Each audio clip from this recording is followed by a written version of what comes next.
નમસ્કાર મિત્રો, સ્વાગત છે તમારું અમારી યુટ્યુબ ચેનલ RA વોઇસ ગુજરાતીમાં। સનાતન ધર્મમાં શુક્રવાર ધનની દેવી લક્ષ્મીને સમર્પિત છે।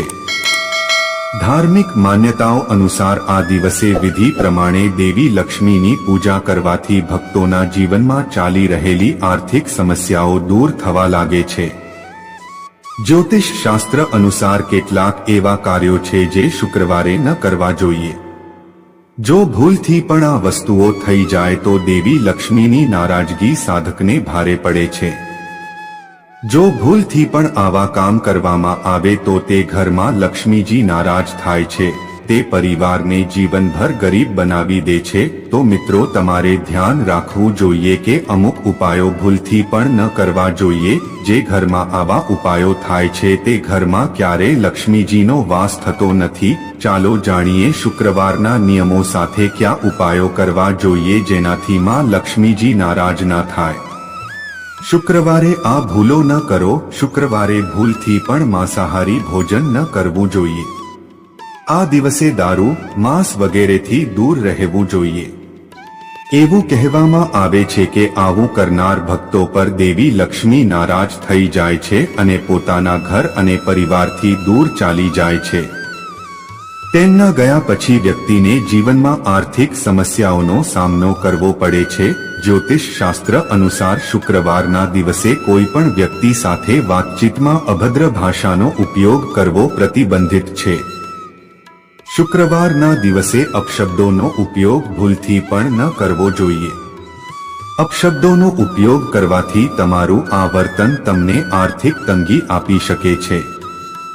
વાસ્તવમાં દેવી લક્ષ્મીને ભક્તો તરફથી અપશબ્દોનો ઉપયોગ કરવો યોગ્ય નથી લાગતું, ખાસ કરીને શુક્રવારે, જેના કારણે તે ગુસ્સે થઈ જાય છે। શુક્રવારે દાન કરવાનું પણ વિશેષ મહત્વ માનવામાં આવે છે। શુક્રવાર શક્તિ એટલી ભક્તિ સાથે પૂર્ણ કરવું જોઈએ જેનાથી માતા લક્ષ્મીજીની કૃપા હંમેશા માટે આપણા પર બની રહે છે। જ્યોતિષ શાસ્ત્ર અનુસાર આ દિવસે દાન કરો, પરંતુ કેટલીક વસ્તુઓ એવી છે જેનું દાન ન કરવું જોઈએ। જે વસ્તુઓનું દાન ન કરવું જોઈએ તેમાં ચાંદી અને ખાંડનો સમાવેશ થાય છે। આ કારણે શુક્ર ગ્રહ નબળો પડી જાય છે, જેનાથી ભૌતિક સુખમાં ઘટાડો થાય છે। શુક્રવારના દિવસે વ્યક્તિએ પૈસાની જે લેવડ દેવડ હોય છે તે ન કરવી જોઈએ। આ દિવસ ધનની દેવી લક્ષ્મીને સમર્પિત છે। શુક્રવારના દિવસે કોઈ પણ વ્યક્તિ પાસેથી પૈસા લેવા અથવા કોઈ વ્યક્તિને પૈસા આપવા એ અશુભ સંકેત છે। તમારા આ કૃત્યથી દેવી લક્ષ્મી ક્રોધિત થાય છે અને તેમના આશીર્વાદ પાછા ખેંચી લે છે। આવા પરિવાર પર લક્ષ્મીજી નારાજ થાય છે। જ્યોતિષ શાસ્ત્ર અનુસાર શુક્રવારે પૂજા અને રસોડા સંબંધિત વસ્તુઓની ખરીદી ન કરવી જોઈએ। આનાથી સમૃદ્ધિ નથી આવતી। આ સિવાય ભૂલથી પણ ગંદા કપડાં ન પહેરવા જોઈએ। મેલા અને ફાટેલા કપડાં પહેરવાથી રાહુ કુંડળીમાં નબળો પડે છે। શુક્રવાર થાય તેટલું પુણ્ય કરવું જોઈએ। એવું કહેવામાં આવે છે કે પુણ્યનો માર્ગ સૌથી મોટો છે। જેટલું જીવનમાં પુણ્ય કરીએ છીએ તેટલા ઓછા દુઃખી થાય છે। જે વ્યક્તિ પુણ્ય કરે છે તે ક્યારેય દુઃખી થતો નથી।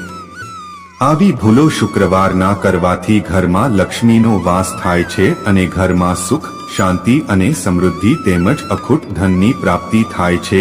જો આ વિડીયોમાં આપવામાં આવેલી માહિતી પસંદ આવી હોય તો વિડીયોને લાઈક જરૂરથી કરો તેમજ કોમેન્ટ બોક્સમાં જય જય લક્ષ્મી માતાએ નમઃ, જય જય બજરંગ બલી જરૂરથી લખજો। ચેનલને સબસ્ક્રાઇબ જરૂર કરજો। અમારી માતા લક્ષ્મીજીને પ્રાર્થના કે તેમની કૃપા હંમેશા તમારા પરિવાર પર બની રહે।